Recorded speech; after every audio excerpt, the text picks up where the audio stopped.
Good morning. Good morning. My name is Rob Thacker. I'm the music director here at St. John's. Welcome. Please rise and embody your spirit as we sing our gathering hymn for December, To See the World, hymn 398.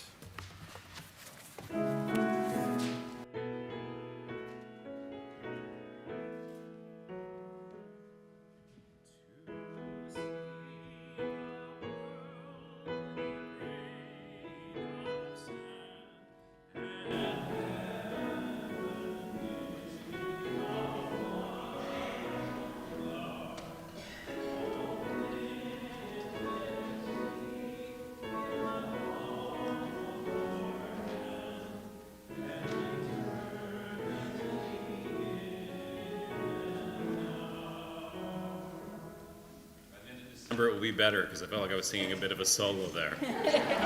Welcome.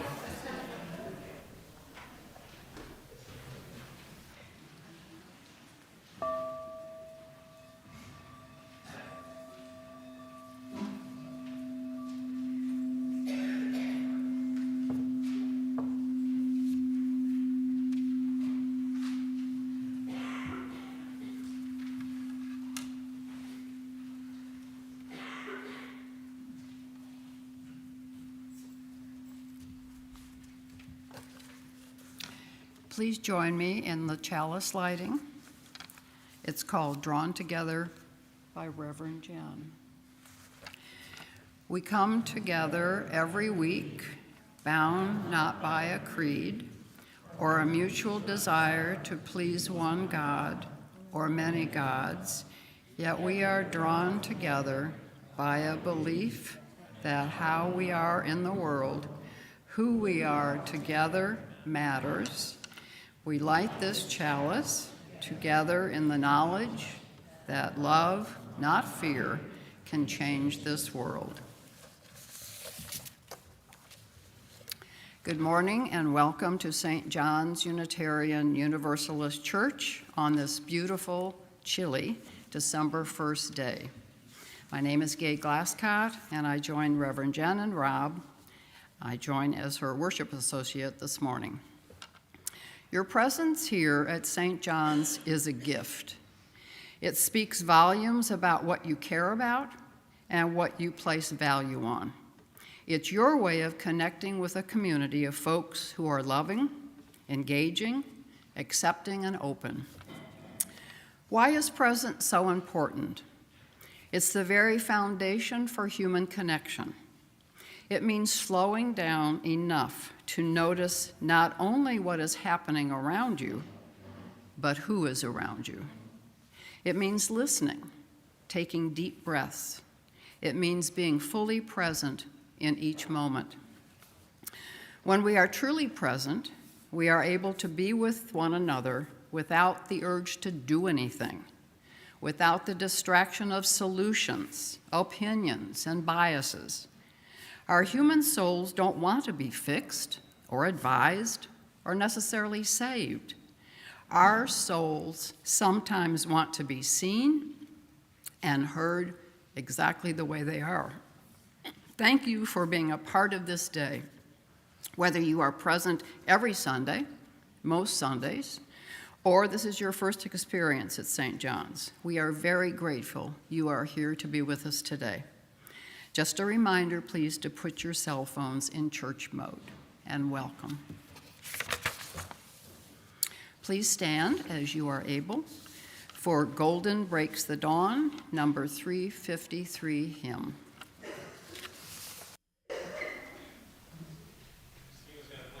Time, because it may or may not be familiar. Here we go.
I invite you to join me in reciting our affirmation. This is the mission of our faith, to teach the fragile art of hospitality, to revere both the critical mind and the generous heart, to prove that diversity need not mean divisiveness, and to witness to all that we must hold the whole world in our hands. Unitarian Universalism is a tradition that welcomes people who believe many different things. We offer a community that will be present with you through joys and sorrows that come into each of our lives. Each week at St. John's, we honor the experiences of our lives in our ritual of stones for joys and concerns. Here at St. John's, we do this by placing stones representing what we carry into the sand that represents our community over all the years that we have existed. If you would like a joy or concern to be read, please leave them on the table. And if you're online, you can put your joy or concern into the chat, and we can also read that during the service.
And we placed a final stone and lit the candle for all of those who were unable to place stones today, be they not here physically or attending online.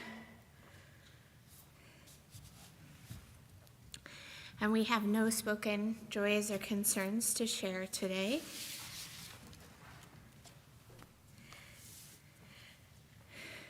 Our meditation today is Present to Our Interconnectedness by Carter Smith.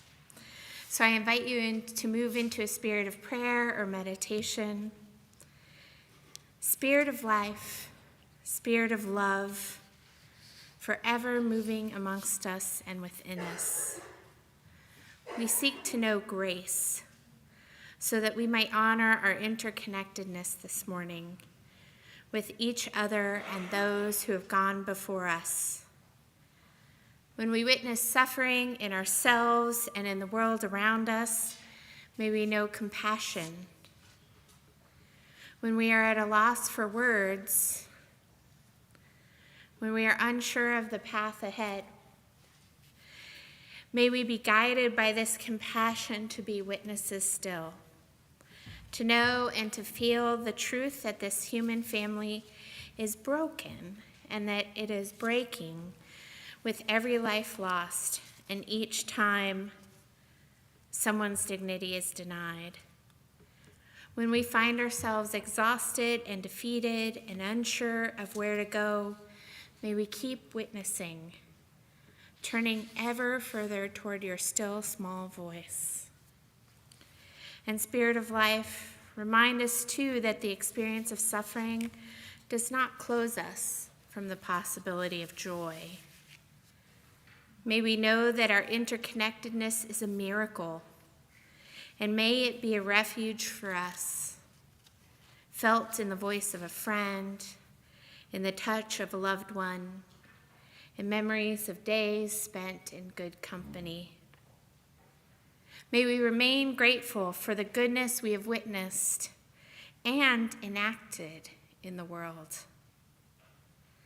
And may the warmth of our lives together hold us in love as we move into a future that is as uncertain as ever. We ask to know your presence, that it may remind us of what is sacred in each precious moment, even when in our brokenness. And may we be taught that sacred presence too, that we might know ourselves here and now, that we may be present for this one wild and precious life. May it be so. Amen.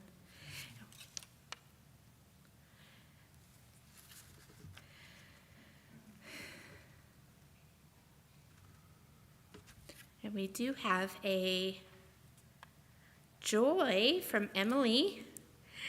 Thankful for the Duke utility workers who restored our power early this morning. Thank goodness. It's very cold. Not a day to be without power. I want to invite Alicia forward to share our story for all ages today.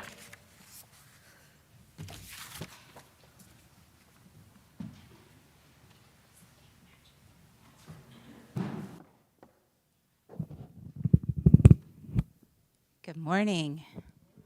I've got a couple props, and I've put some props out amongst you as well. I'd like to invite anybody who wants to come up for the stories of all ages. All right, I've got a mystery box. Anybody want to guess what's in the mystery box? A cookie. That's a good guess. A puzzle. Also a good guess. Nope. A mouse. I don't think so. Does it sound like a mouse, Hazel? No. We don't think it's a mouse. Do you have any guesses? A card. That's also a good guess. An orange. Nope. That would smell good, though. All right, Hazel, do you want to open our mystery box and see what's in there?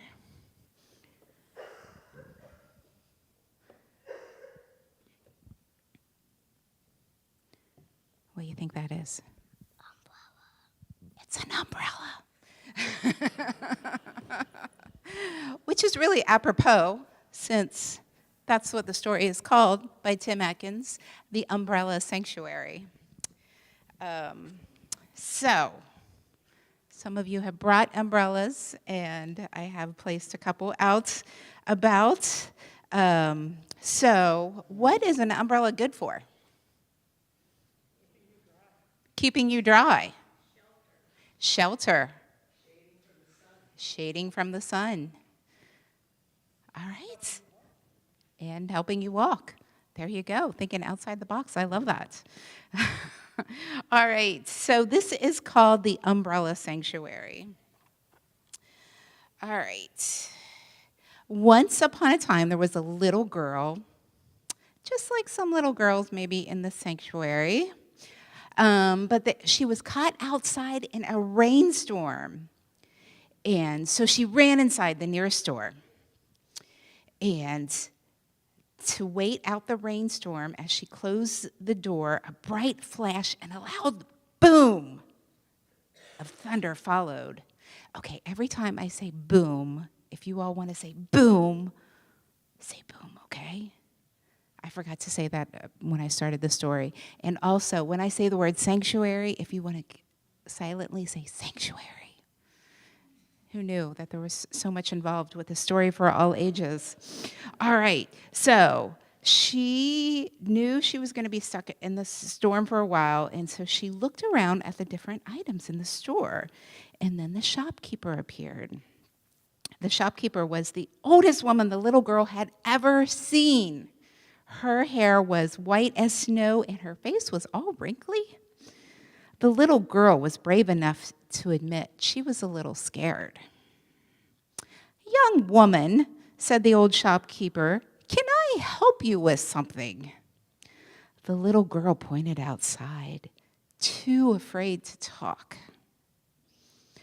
"Ah," said the old shopkeeper, "did you run in here to escape the rain?" The little girl nodded slowly as another boom. Very good. Of thunder shook the store.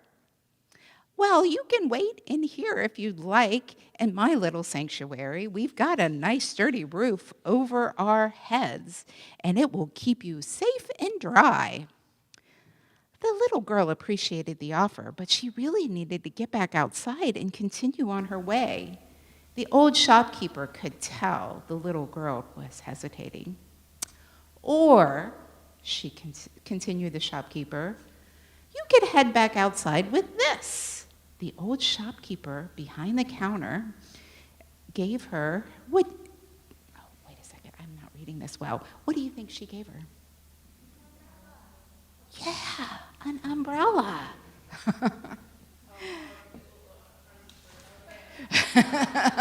Like those. Perfect. All right. So, okay, I lost my place. An umbrella. "Take this umbrella," said the old shopkeeper. "I don't know why it's raining, but I do know that you can keep dry under this portable sanctuary."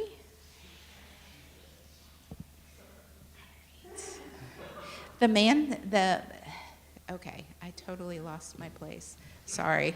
The little girl beamed, but then stopped in her tracks. "But I don't have any money," said the little girl. The old shopkeeper waved her off. "No worries, little girl. Just be sure to offer the umbrella to someone else when they need it." The little girl accepted the umbrella, headed back outside, opened up her umbrella, and went on her way. The little girl was happy and dry. She started skipping down the street and was perfectly happy when she saw a man wearing a suit, trying to keep dry with a newspaper over his head. She heard another loud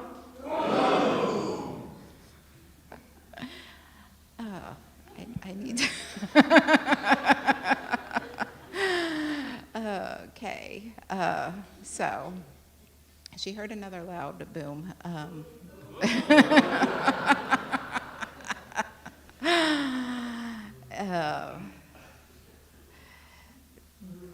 And Then the newspaper began to fall apart under the heavy rain. She skipped over to the man in the suit and held the umbrella as high as she could. "Thank you," said the man. Oh, bless you. Perfect. Remembering the words from the old shopkeeper, the little girl told the man, "I don't know why it's raining, but I do know that you can keep dry with me under this portable sanctuary." The man smiled in relief. He had been having a really bad day. See, he was wearing a suit because he was on his way to a job interview. He had been without work for a long, long time and was desperate. He had to walk to the interview because he couldn't afford a car. When it started to rain, he cursed his luck. He would show up in this really important job interview, soaked, and he knew it would make a really bad first impression. The little girl spotted her family in the store across the street. "Here," said the little girl, "take the umbrella with you. I see my family right over there across the street." "Oh, I couldn't take your umbrella," said the man, feeling guilty. "No, take it. Just be sure to offer the umbrella to someone else when they need it." The little girl put the umbrella into his hands and then ran off to meet her family. The man couldn't believe how nice the little girl was. He knew he had to hurry, though, because it was almost time for this very important interview. Another boom of thunder caused him to start running. Well, I can tell that the man got that job he was interviewing for, and soon enough, he was able to afford to buy a few umbrellas of his own. Whenever it would rain, he would bring not only his umbrella that the little girl had given him, he would bring 2 more small umbrellas to give away to people who were stuck outside in the rain. And every time he gave away an umbrella, he would say, "I don't know why it's raining, but I do know that you can keep dry under this portable sanctuary." As soon as everyone in their own town had an umbrella that they would take with them, and if the town people passed by someone without an umbrella, they would give up their own umbrella and pass on the words, now known the entire town, "I don't know why it's raining, but I do know you can keep dry under this portable sanctuary."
I want to invite David forward to introduce our Split the Plate recipients this month.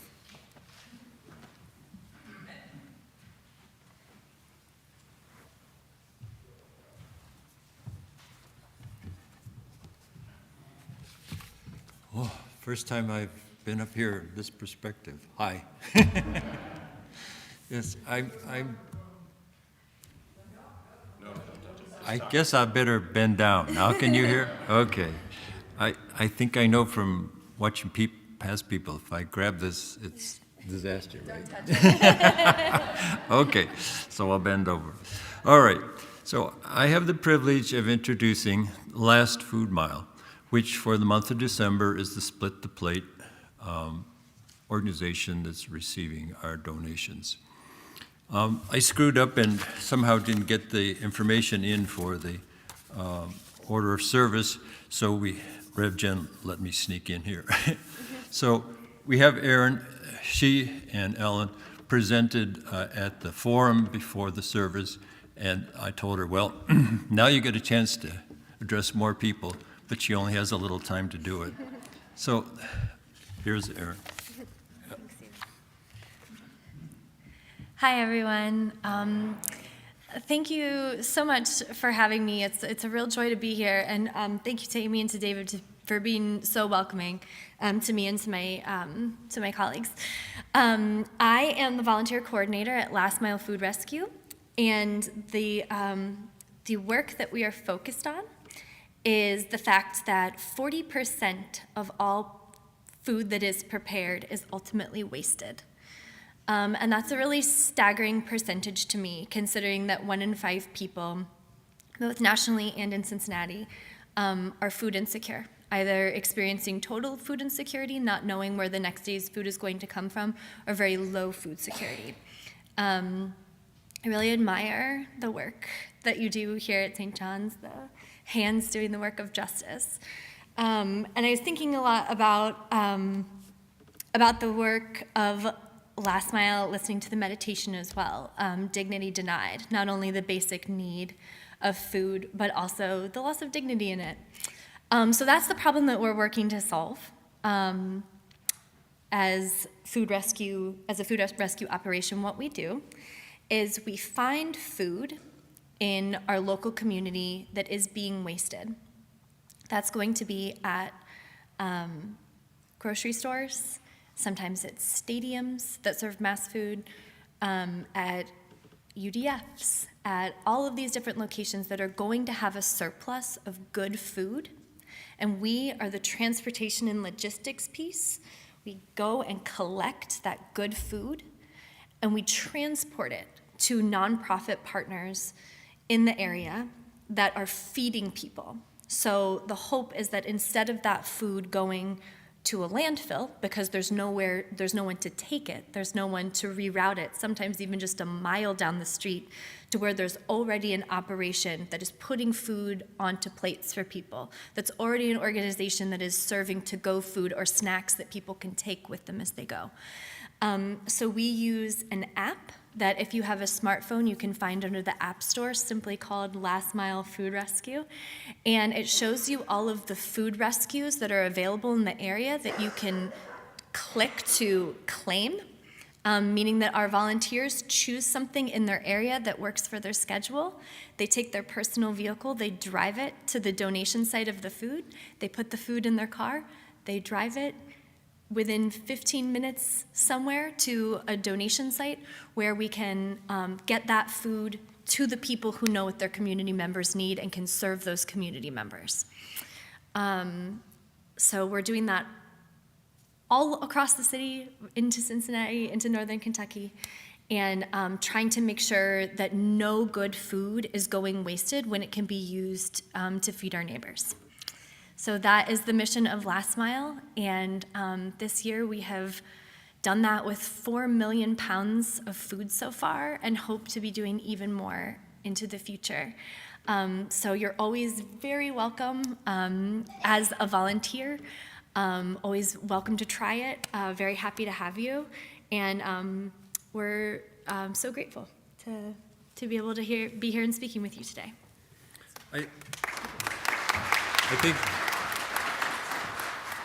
I think there was a couple of statistics that impressed me. One is that they, on the website, they said that they delivered to 126 different destinations, and they had over 800 volunteer drivers in a year.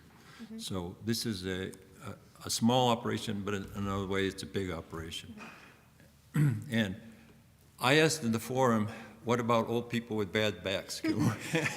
Can we also drive? And they said yes. So you just have to contact the dispatcher and tell them that you have lift issues and make sure that they assign you to a place that there's someone able to lift it in and out of your vehicle. Thank you. Thank you so much.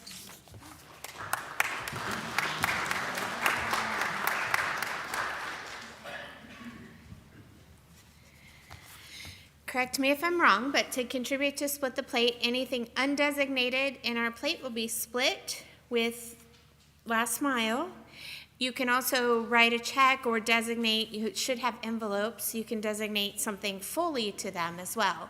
Is that correct, ushers? They're giving me the thumbs up. The offering we take each Sunday isn't just a stale habit. It's an opportunity to recommit to this place, to these people, to the organizations we support. Our offering is an affirmation, a yes. When we give, we say yes to what we value. With our gifts freely given, may we say yes to the values of our faith. May our offering help us practice Unitarian Universalism within and beyond our congregation as tools to empower our mission.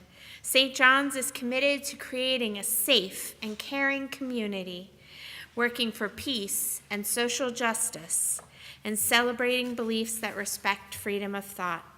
Thank you for sharing your gifts with us.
Thank you, Stephen. That was beautiful. That was one of my mother's favorites. Our reading today is called The Last Leaf by David M. Horst. Once, many gray autumns ago, I came upon a tree. The tree, a poplar, had dropped all of its leaves, but for one, just one. Exactly one leaf remained near the topmost part of the tree, fluttering in the breeze like a little reddish-brown flag. All the other leaves lay about the ground or had already blown away. I stopped, looked, and I marveled at the sight. I wondered what the odds might be that I was the one person who happened to arrive at that one tree at that one moment when but one leaf remained. What were the odds? I felt an instant kinship with that one leaf. I admired its stubbornness. I spoke quietly to it. Hang on, never give up, don't let go. I gazed at that last leaf for a long time, though I did not stay to witness its falling. I did not want to witness its falling. The leaf was not ready to let go and drop silently to the ground, and neither was I, though I knew we both would in time let go. I praised the last leaf on that autumn day many years ago when I was still young. I walked on, and slowly, imperceptibly, a sense of calm came over me, a sense of acceptance, a sense of peace. The exuberance of summer is gone. Grand plans and high hopes give way to chilly reality. We loved as best we could. We've reaped as much as we could. We've traveled life's journey as far as we could. We count our blessings and our losses. All leaves must fall. The circle of the year comes round. Our hemisphere tilts away from the sun. Green turns to gold. Life returns to the soil. Animals retreat. The nights grow long. The natural world lies fallow. The season of letting go comes as it always comes. Winter begins. Our hymn is number 352, Find a Stillness. Please rise if you are able.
What do you think when you hear the word needy? Is it a word you would want to describe you? Many people think of needy as a negative trait, a descriptor to be avoided. But consider this: all living things have needs. One might even say that having needs is what defines living. After all, a rock doesn't have needs. A pencil doesn't have needs. But all living things, by nature of being alive, have needs. So we are needy, and that's great.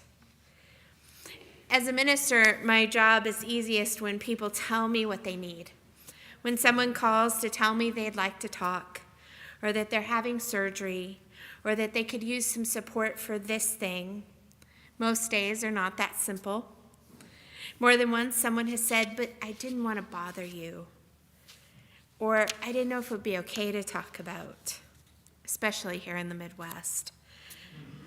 One of my colleagues, Reverend Bonnie Delat, says that when she finds out someone's going in for surgery, she just shows up at the hospital with a book. Nobody has to talk to her. She's just present. So much of pastoral care is just presence and listening. And that's one of the best parts of ministry, just being with someone as they journey through the events in their lives. Yet it can be difficult for any of us to ask for help. While I know the importance of asking for what you need, I often have trouble following my own advice in that way. A few years ago, when I was living in Canada, away from family and friends, I broke my foot during Canadian winter, which lasts 9 or 12 months of the year. I was navigating public transit, because I didn't have a car, in Ottawa by myself and on crutches. At one point while I was on crutches, it was necessary for me to go down a long flight of stairs. So I stood at the top, working out in my head how I could get down the stairs safely with my crutches, when a woman coming up the stairs offered to carry one of them so I could hold on to the railing and use the other to support my foot. I hesitated for a moment before accepting. It would solve the problem. So as we went down the stairs, she told me of her experience on crutches. And I understood then that something deeper was going on here. For just a few moments, our lives were connected over that experience. And yet, so many of us find it hard to ask for help, especially when our needs are not obvious or physical. Think about your own lives for a moment. Have you sometimes found it hard to ask when you need it? Are there times or situations that make it easier to ask for than others? So let's flip that. How have you felt when you've had the opportunity to help someone else out with something? We find it easy, even enjoyable often, to help one another, yet so many of us find it difficult to ask. Let's explore that for just a little bit. Dr. John Grohl suggests that there are a few reasons why people hesitate to ask for help. He says that we fear it makes us look vulnerable. He goes on to say that the reality is that asking for help creates an atmosphere of empowerment. It communicates that while you may not have all the answers, you're willing to look for them. And I would extend this out a bit to say that it's part of respect for a person's inherent worth and dignity to ask them for help.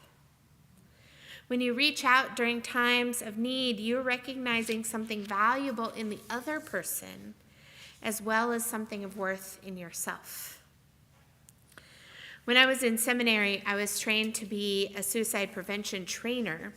I led workshops on suicide prevention for ministers, teachers, chaplains, lay leaders, and others, and taught a relatively simple procedure for connecting people with the resources they need to get through a suicidal crisis. During my training as a facilitator, I was taught, always stay around after.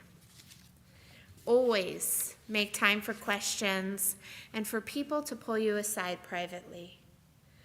On one occasion, a young man I knew stayed after the workshop to talk to me about what he was feeling currently. And because he reached out and asked for help, because he was willing to risk looking vulnerable, I was able to connect him with the supports he needed and become one of those supports myself. It was an incredible gift of trust. Dr. Grohl's second myth is that successful people never ask for help. In other words, it can be seen as weakness. Kind of resonates a little bit, doesn't it? I know it does for me sometimes. It's frightening to acknowledge that we have needs. What if the other person says no? Dr. Grohl says, I think the number one reason why people don't ask for help is simply fear. Fear that others will judge them for seeking help. Fear that others will see them as weak or damaged. This fear is the same kind of fear that holds many people back in their lives. I agree that fear plays a big part of our decision to hesitate to ask one another for help. In my own times of need, I've noticed my own fear of being a burden on my friends. In fact, when I was dealing with that broken foot, a friend offered to come over for a few hours and do things around the house that really needed done, including navigating the basement stairs and doing some needed laundry. I spent 3 or 4 minutes trying to talk her out of it while really wanting her to talk me into it. Oh, you don't want to do that on your weekend? Are you sure? And then I noticed what I was doing and stopped. She was offering a gift, and I kept trying to give it back.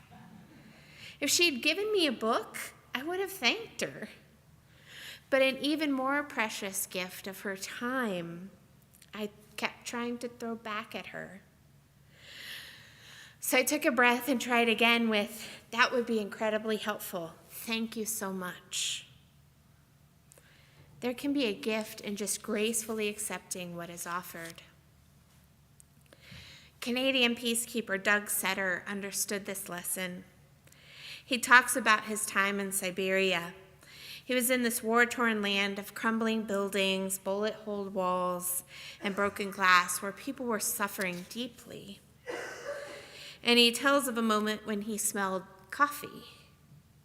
A young woman approached them with sad eyes, worry lines on her face, and a tray of small cups of coffee. Doug called a section over, and they gratefully accepted the small cups. He said, "The stuff was warm and bitter, and I don't even like coffee, but I drank it just the same." He told her thank you, one of the few words he knew in her language, and pantomimed that it was delicious. And when she walked away, her head was held high and her walk was proud. He says, "I wondered how she could be like that when she had likely lost everything. For all we knew, that might have been the last of her coffee, something she normally reserved for her family." In that moment, gratefully receiving what she had to offer them was the most important gift that Doug and the peacekeepers could give that woman. Sometimes when our problems are overwhelming us, it's through helping others that we can regain something of what we need. Be that a sense of control, pride, or even just a break from our struggles. If we are always the one to help another person, but we never ask for help when we are in need, are we depriving others of the joy we feel when we help another? We're present together in this community. We can notice when another needs the gift of an umbrella sanctuary, and we can choose to accept or even ask for sanctuary. We're a tradition that is united by community. This is why we share joys and concerns as a central ritual of our services. Moving through life means a journey through joys and concerns. It means disappointment and accomplishment. Life is not easy, but it is unbelievably glorious. And this is what our tradition offers. As we move through the hills and valleys of life, we're not doing it alone. We're on the journey together. As Reverend Mark Morrison Reed says, the central task of the religious community is to unveil the bonds that bind each to all. There's a connectedness, a relationship discovered amid the particulars of our own lives and the lives of others. And there is a lot of power in this reminder from our tradition. There's transformative power in asking for what you need. I used to work with a woman named Carolyn who led seminars about how people will often not utilize available resources. She asked if anyone had a problem they needed help with. A woman in the room said she had been looking for an apartment in a particular area but hadn't been able to find one, and now the time pressure was on. Carolyn asked if anyone else in the room might be able to help raise, and if so, they should raise their hand. 5 hands went up. Carolyn says they continued with this, and by the end of the session, quite a few people were matched with people that had the resources or connections they might have needed. Can you imagine just getting in a room and solving a bunch of problems? The 7th principle of Unitarian Universalism reminds us that we are part of an interdependent web of existence. We're present together on this planet. We need one another. Offers of assistance can strengthen a connection to someone else on the web. Asking for help when you need it shows respect for your own and the other person's needs and worth. Ultimately, the gifts of giving and receiving serve us all, even in the simplest acts, and we need that now. In her book, My Grandfather's Blessings, Dr. Rachel Naomi Remen shares a story of an encounter she witnessed with the Dalai Lama. She says she had been invited to go with a friend at the last moment. Both of them were surprised at how many people were in the room when they arrived. Her friend had brought a string bag with her that held 3 large pictures of her work with children who had cancer, and she hoped to ask the Dalai Lama a single question. By chance alone, they were near the front of the crowd when he entered the room. Dr. Remen's friend ended up face to face with the man, and they talked. She says, standing behind her, I had a close view of the interaction. It was completely unhurried, as if they were alone in the room. As their conversation drew to a natural and gracious close, His Holiness smiled. And then he stooped and picked up the string bag at my colleague's feet. He held it out for her so she could put her pictures back inside. Dr. Remen goes on to say, it's not easy to say why this small gesture had such power. It wasn't so much that His Holiness had done it, but the way he had done it. In this tiny interaction, I felt something purely joyful in him go forward to meet with her. For all those in the world who could have picked up a string bag and held it out, I doubt anyone could have done it quite this way. For some inexplicable reason, a place in me that has felt alone and abandoned felt deeply comforted. And I had a wildly irrational thought, this is my friend. In that moment, it seemed true, and it still does. Accepting help that you need is a great gift. It helps you, the person you are connected to, and the web of life. Asking for help is an act of love. Offering help is an act of love, and it is love, not fear, that can change this world. My beloved spiritual companions, may we give one another the gift of our presence.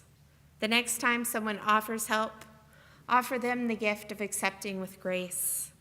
And if no one offers, give the gift of asking. If the person says no, give that gift to someone else. Keep asking, keep receiving.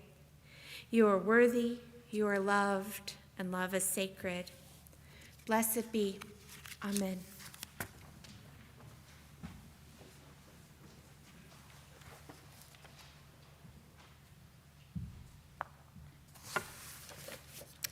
We have a couple of announcements. The transition team, which was supposed to have met after service today, has been canceled. We will meet in January. Mary Lynn has an announcement. We have circle, supper, potluck, dinner, guest sign-ups in Crow Pfeiffer today. One supper is full, 13 left to sign up for, with dates from January 18th to May 24th. We want everybody to come, and especially if you are newer here to St. John's. In your service, in the announcements, there's Santa's Kitchen. Please read the details if you're interested in the annual bake sale. It's a fundraiser, so make sure you check that out. Also listed is Blue Christmas at 7 p.m. on December 6th here at St. John's. Also listed, That's a Wrap, December 13th from 6 to 9 for those of you who love to wrap gifts. This is for you. Start planning now for Mittens and More Tree, and all of the information is in your order of service.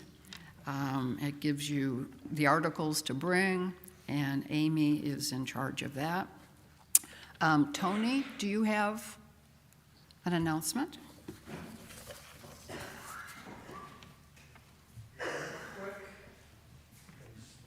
Okay. My name is Tony Potochnik. A lot of you know that I've been involved with climate action for a number of years now. I belong to a group called the Citizens Climate Lobby. We're over 200,000 people across the country that focus solely on climate legislation in the federal government and Congress. The Sierra Club is having a meeting tomorrow, Monday, at the Mount Auburn First Presbyterian Church. It's close to here, at 7 p.m., where we're going to give a presentation to them. CCL colleagues of mine, Jim Vogt from Covington, is going to do a PowerPoint presentation of the overview of CCL, our culture and our strategy. We're totally nonpartisan. We have Republican members and Democratic members and independents. Karen Petrosky, after that, will give a short presentation on what to expect in the new administration. And then I will give a presentation of CCL's strategy for the next lobby day that we have coming up in December on this lame duck session. There's a realistic possibility of good progress being made. Anybody interested in that, please come tomorrow. It's a meet and greet about 6:30 at Mount Auburn First Presbyterian Church, and the program starts at 7. Thank you. Thank you, Tony. Our final announcement, Ann Schuer.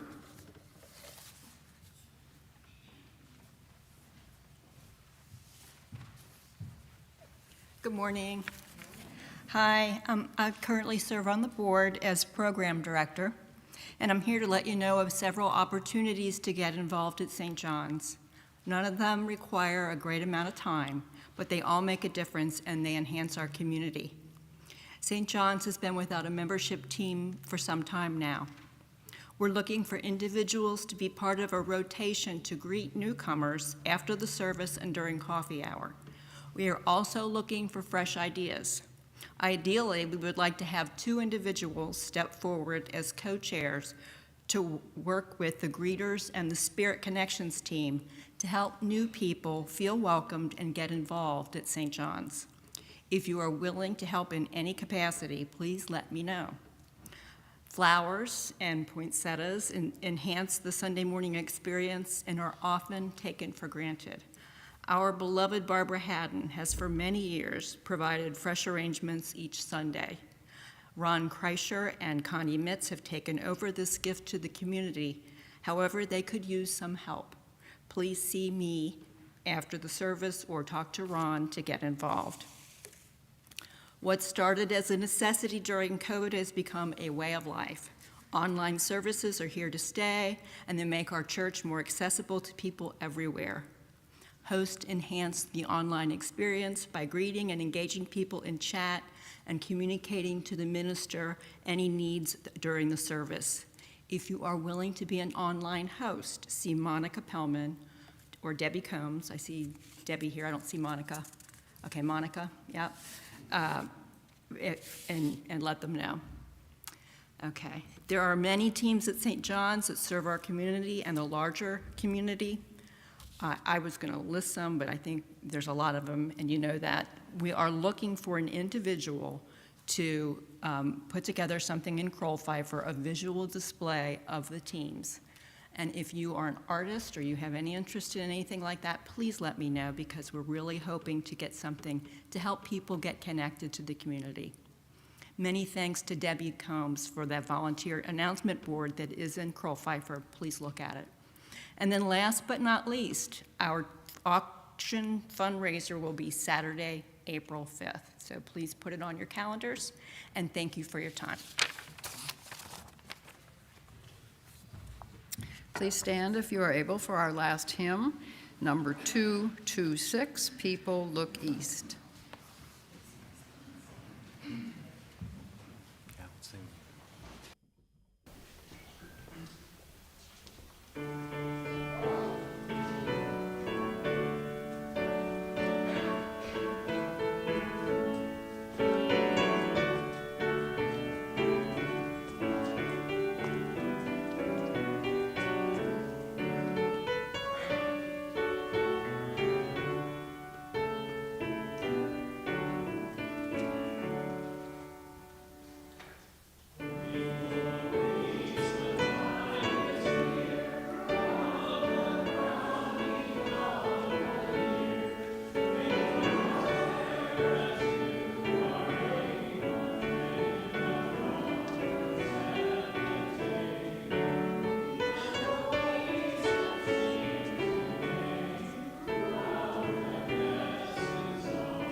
May whatever gatherings or activities we engage in this Sunday afternoon help restore us, our connections to one another, our sense of hope and beauty and fun in this world, our deep knowing that we have to take care of ourselves and each other with love and joy so that we may soulfully survive the world's mayhem.